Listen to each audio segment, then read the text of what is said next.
Good morning, ladies and gentlemen. Welcome back to the Royal Air Force Museum here at Hendon. And you join us on a cold and blustery November morning. So we've taken recourse inside in front of this Hawker Hart. We're now at the end of the 3-week MOOCs. We've got a few thoughts of what's been happening this week. One of the prime areas that we were looking at was the threat of the bomber. The fear and fascination element was coming through again, and the fear side of it was expressed most vehemently, most passionately by Stanley Baldwin. We've had a lot of response to the questions that we set on that. What are some of the highlights, James?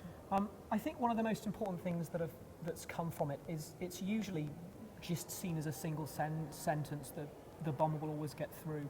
And by providing participants with access to the entire House of Commons debate around that, it's able to set the whole debate in that much wider context. And so people can sort of move beyond their Wikipedia understanding almost of Stanley Baldwin and criticising him for being a scaremonger and an advocate of bombing. When you place in that wider context, you see that that's not at all what he's doing. Yeah.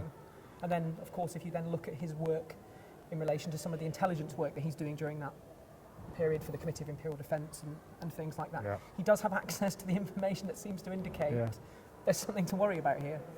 I think that's really important. The critical thing in this is that he's not an advocate of strategic bombing. He's just so passionate about the potential consequences, what this new form of warfare is going to do for the future of mankind, the future of the world. It's going to be devastated, potentially, by air warfare, and something has to be done about it. People have to be aware of it, and taking the wider context is really important.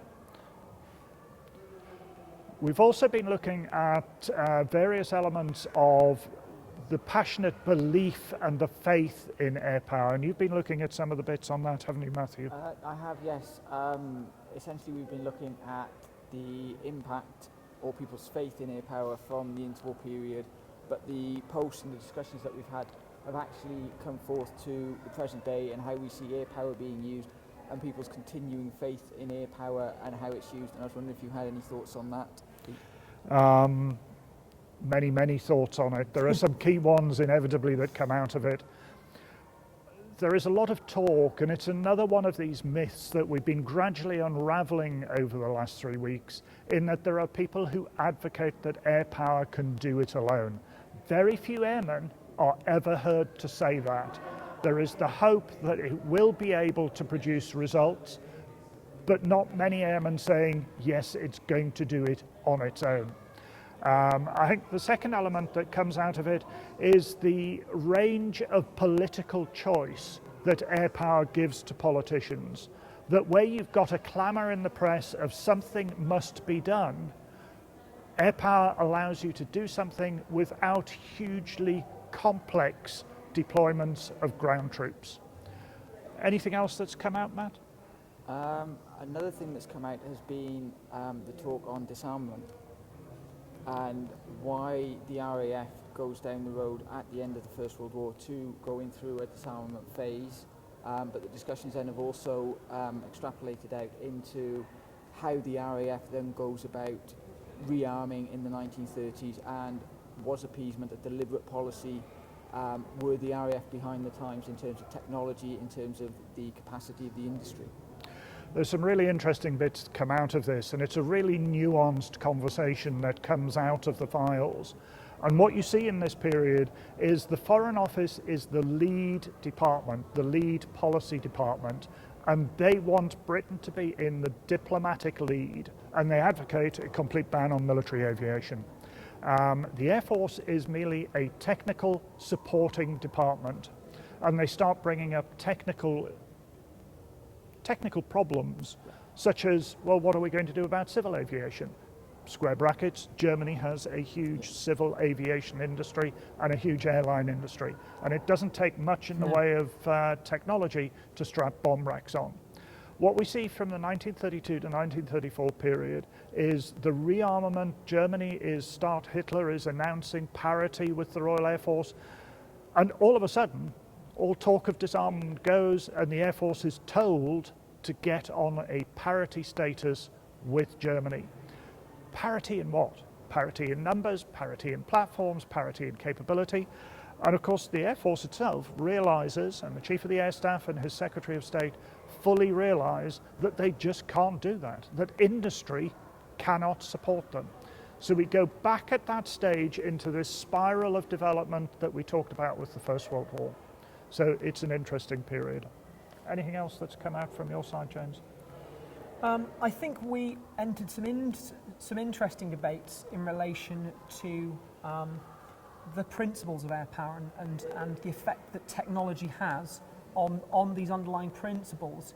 And we sort of explored how the fantastic increase in technological performance of aircraft during the interwar years, how that then affects the way the RAF feel they can do things. What's particularly interesting is there's also been discussions bringing that up right up to present day about drones and drones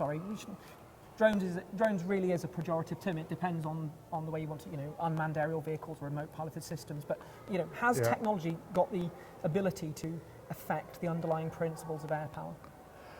I think the thing that we've looked at, and as a university we're looking at it in various different ways, the underlying principles of air power, control of the air, strike, mobility, and particularly reconnaissance, those fundamental principles still hold true. It's just a different platform producing the same capability. And some of the research that we're doing at the University of Birmingham is available for you, and we've put the links onto the website. They'll go onto the blog. On the resources page. Yeah, on the resources page for the Policy Commission report that we've just done, which will go on to policymakers to influence Strategic Defence and Security Review 2015. But we've also got people on funded research out in the field, talking to people in Pakistan, in Afghanistan, and in the Yemen, looking at counterinsurgency and counterterrorism. Does the use of drones in a reconnaissance way, in a strike way, does it undermine the wider process or does it enhance it? Let's get some real evidence. And we do actually have research ongoing at the moment to come across with that. Yeah, it's been a fascinating discussion in that regard, and it's been quite interesting to draw parallels to the Royal Navy during the First World War era. And there's such a technological change going on there that some senior officers in the Navy feel that there's, that this technology has completely undermined everything that's gone before. And of course, they come to discover that simply isn't the case. Yeah. Should we draw us to a conclusion, perhaps by saying something that we've each got from the experience and what, and how much we've enjoyed the 3 weeks? Because I know we all have. It is the end of the 3-week period. So, concluding thoughts, highlights from you, Matthew? I found the different histories discussion to be absolutely fascinating, and it was enjoyable to put forward opinions that might question other people's views, but also in their responses things that question my own views and made me rethink how I see the lions led by donkeys versus the learning curve debate on the First World War in general. And from your side, I've just got one curious fact that stuck in my mind, and it just sort of blew my mind. You were not talking. Sound mirrors again. No, is it? it's not sound mirrors. But we were talking. There was just so many people on the boards, and everyone's just got an absolute unique perspective on things. Yeah. And we were talking about the Wright brothers, and one of the comments in the article I wrote was, they suffered a bit with the second album syndrome almost. They made the first one, but they couldn't get past and make the second aircraft, and they were overtaken. And someone made the really, really fantastic point that between them, and it's just the two of them, they have 150 working hours a week to do develop aviation. And I hadn't thought about it in those terms. And I just thought, my goodness, the progress they make, these two individuals, building on the work of others, of course, is just astonishing. And that was happening on a regular basis throughout the MOOC as I encountered people just expressing things that I've looked at over and over again in completely new ways. It's been such a learning experience for me. It's been awesome. I think from my perspective, and it's an overall picture, when we started on this journey on designing and running a MOOC, 3 weeks we were told was the optimum to do it.